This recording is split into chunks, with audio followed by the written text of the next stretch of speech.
So hello guys, we are here to talk about basic stock market part 3। तो आज हम समझेंगे कि किसी भी कंपनी का शेयर अप या डाउन कैसे जाता है, मतलब कोई भी शेयर का प्राइस बढ़ता कैसे या डाउन कैसे जाता है। बहुत सारे बिगनर्स ये समझते हैं कि कोई कंपनी या कोई इंसान इसको रेगुलेट कर रहा है, अप प्राइस कर रहा है या फिर इसकी प्राइस डाउन कर रहा है। कोई प्राइस अपने आप अप या अपने आप डाउन नहीं जाती है। बेसिकली ये चीज़ें चलती है डिमांड एंड सप्लाई पे। तो आइए समझते हैं कि डिमांड एंड सप्लाई क्या होती है, ये चीज़ें कैसे वर्क करती है और मार्केट में इसका क्या इंपॉर्टेंस है। तो सबसे पहले एक एग्जांपल के थ्रू समझते हैं। मान लीजिए मार्केट में 100 आईफोन्स हैं एंड उसके बायर्स हैं 500। इसका मतलब क्या हुआ, उसकी डिमांड ज़्यादा है लेकिन सप्लाई कम है, मतलब 100 आईफोन्स है और खरीदने वाले 500 लोग हैं। इसी तरह बेसिक स्टॉक मार्केट वर्क करता है, डिमांड एंड सप्लाई।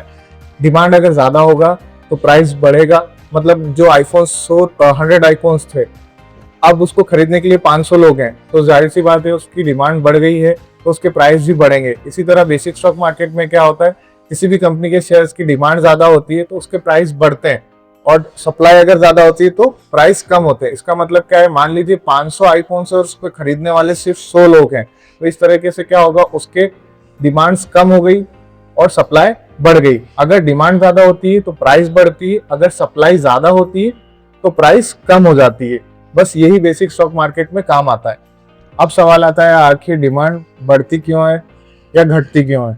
इसके कई रीजंस है। पहला, क्वार्टरली रिजल्ट्स। जब कोई कंपनी अपने शेयर्स का क्वार्टरली रिजल्ट्स पॉजिटिव देती है या फिर एक्सपेक्टेशन से ज्यादा प्रॉफिट दिखाती है, मतलब एक्सपेक्टेड जितना उनका प्रॉफिट था उससे ज्यादा प्रॉफिट उनको मिला है, तो उस टाइम पे क्या होगा, उसकी डिमांड बढ़ जाएगी। मतलब जो बेसिक पर्सन होंगे, जो इन्वेस्टर्स होगा, वो देखेगा कंपनी की ग्रोथ हो रही है, कंपनी प्रॉफिट में है तो उसकी डिमांड बढ़ रही है और मैं अब इस कंपनी में इन्वेस्टमेंट कर सकता हूँ।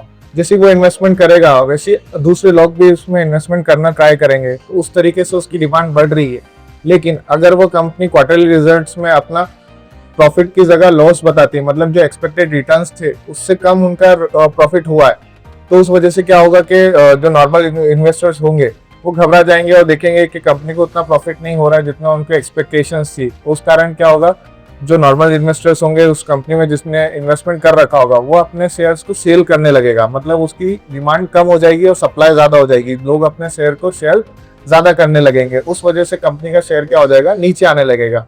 सेकेंड, नेगेटिव या पॉजिटिव न्यूज। मान लीजिए किसी कंपनी को एक बहुत बड़ा प्रोजेक्ट मिलता है गवर्नमेंट के थ्रू, या कंपनी अपना एक नया प्रोडक्ट लॉन्च करती है। इसी पॉजिटिव न्यूज की वजह से मार्केट में उसकी डिमांड बढ़ेगी और शेयर प्राइस बढ़ने लगेगा। लेकिन अगर कोई कंपनी में इशू आया, मतलब कोई लीगल इशू हो गया या फिर कंपनी में कुछ फ्रॉड हुआ, तो उस वजह से न्यूज नेगेटिव होने की वजह से उसका शेयर का प्राइस नीचे चला जाएगा। Market sentiments. कभी कभी कंपनी के शेयर्स अच्छे ग्रोथ करते हैं, कंपनी की वैल्यू अच्छी होती है, कंपनी परफॉर्म अच्छा कर रही होती है, लेकिन उसके शेयर प्राइस नीचे जाते हैं। क्यों? क्योंकि पूरा मार्केट ही डाउन होता है, पूरा मार्केट ही वीक होता है। इसके कारण क्या होते हैं, ग्लोबल मार्केट हो सकता है, वॉर हो सकता है, मार्केट में सेंसिटिविटी ज्यादा हो सकती है, या फिर इंटरेस्ट रेट हाइक होते हैं। उस कारण क्या होता है, मार्केट से लोग अपना पैसा निकालना चाहते हैं। बेसिक इन्वेस्टर्स जो होते हैं मार्केट से अपना पैसा निकालते हैं, जिस वजह से जो अच्छे शेयर्स होते हैं उनके प्राइस भी डाउन होने लगते हैं। Future expectation. Stock market future को ही प्राइस करता है। अब इन्वेस्टर्स को लगता है कि कोई कंपनी फ्यूचर में अच्छा ग्रोथ कर सकती है, तो उस वक्त वो उस कंपनी के शेयर बाय करने लगेगा और उसमें बाइंग बढ़ जाएगी। इस वजह से कई बार कंपनी अच्छा प्रॉफिट ना होने के बाद, मतलब करंट टाइम पे प्रॉफिट अच्छा ना होने के बावजूद भी कंपनी के शेयर्स बढ़ते रहते हैं। तो एक एग्जांपल के तौर पे समझते हैं। मान लीजिए एक कंपनी का शेयर प्राइस 500 रुपीज है।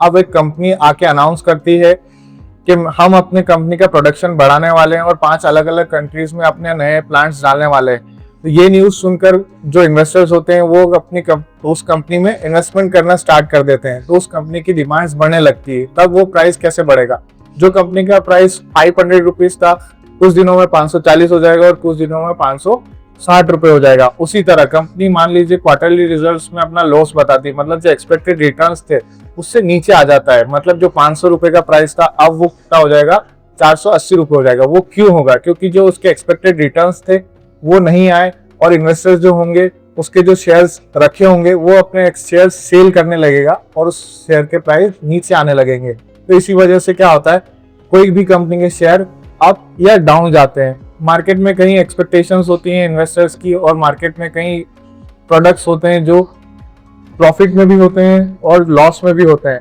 लेकिन इन्वेस्टर को इन्वेस्ट वहीं करना होता है जहां फंडामेंटल्स अच्छे होते हैं, न्यूज बेसिस अच्छा मार्केट चल रहा होता है, जिसके रिटर्न्स अच्छे होंगे, जिसके प्रॉफिट अच्छा आने के चांसेस होंगे। वहीं अगर इन्वेस्टर इन्वेस्ट करेगा और सही टाइम पे प्रॉफिट बुक करेगा, तभी उसको मार्केट में प्रॉफिट होगा। अगर आप इन फैक्टर्स को समझ गए तो मार्केट समझना बहुत आसान है। अगर आपको ये वीडियो अच्छी लगी हो तो लाइक करें, शेयर करें, सब्सक्राइब करें।